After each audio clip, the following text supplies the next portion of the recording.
বাজ পাখিটি নবীজি সাল্লাল্লাহু আলাইহি ওয়াসাল্লামকে লক্ষ্য করে অত্যন্ত সম্মান ও বেদনার সাথে বলল, ইয়া রাসূল আল্লাহ, ইয়া হাবিব আল্লাহ, আল্লাহর নবী গো, আপনার কাছে বেয়াদবি মাফ চাইব। ওগো আল্লাহর হাবিব, আমার অসহায়ত্বের কথা শুনুন। আজকে পুরো 2 দিন যাবত আমার পেটে এক দানা খাদ্যও পড়েনি।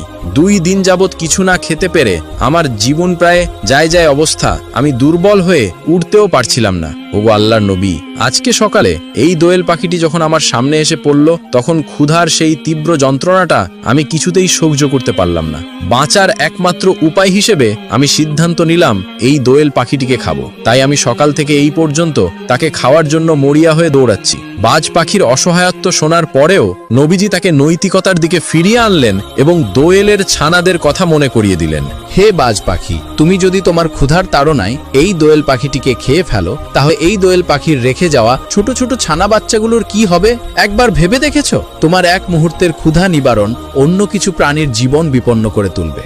বাজ পাখি তখন অনুতপ্ত হয়ে বলল, গভীর নিঃশ্বাস ফেলে, ইয়া আল্লাহর হাবিব, এই ক্ষুধার যন্ত্রণার সময় আমার মাথা ঠিক ছিল না। আমি কোনো কুল কিনারা পাচ্ছিলাম না যে কি করলে আমার এই অসহ্য যন্ত্রণা নিবারণ হবে। আমি 2 দিন যাবৎ কোনো খাদ্য না পেয়ে, সামনে কোনো আধার দেখতে না পেয়ে যখন এই দোয়েল পাখিটিকে দেখলাম, তখন আমার সমস্ত জ্ঞান যেন বিলুপ্ত হয়ে গিয়েছিল। আমি শুধু অপেক্ষা করছিলাম কখন আমি দোয়েল পাখিটিকে খাবো আর আমার ক্ষুধা নিবারণ করব।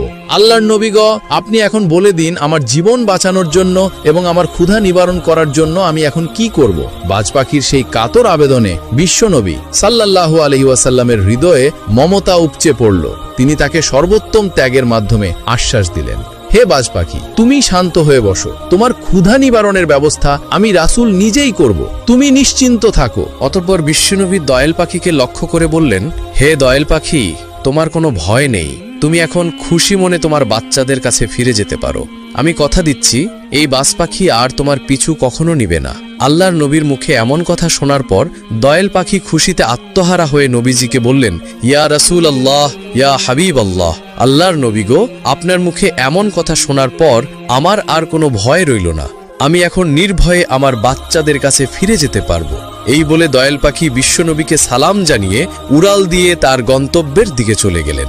এদিকে বাজ পাখি বসে আছে বিশ্বনবীর দিকে তাকিয়ে। নবীজি তখন বাজ পাখিকে বললেন, হে বাজ পাখি, তোমার তো অনেক ক্ষুধা। তুমি একটা কাজ করো, তুমি তোমার ঠোঁট দিয়ে আমার 2 গাল থেকে 2 টুকরো মাংস খেয়ে নাও, তাহলে বাকি জীবন তোমার আর কোনো ক্ষুধা লাগবে না। বাজ পাখি তখন নবীজিকে লক্ষ্য করে বললেন, ইয়া রাসূল আল্লাহ, ইয়া হাবিব আল্লাহ, আল্লাহর নবী গো, আপনার এই চাঁদ মাখা সুন্দর চেহারা দেখে আমি বাজ পাখির সমস্ত ক্ষুধা নিবারণ হয়ে গেছে। আল্লাহর নবী গো, আমি বাজ পাখির কলিজা ঠান্ডা হয়ে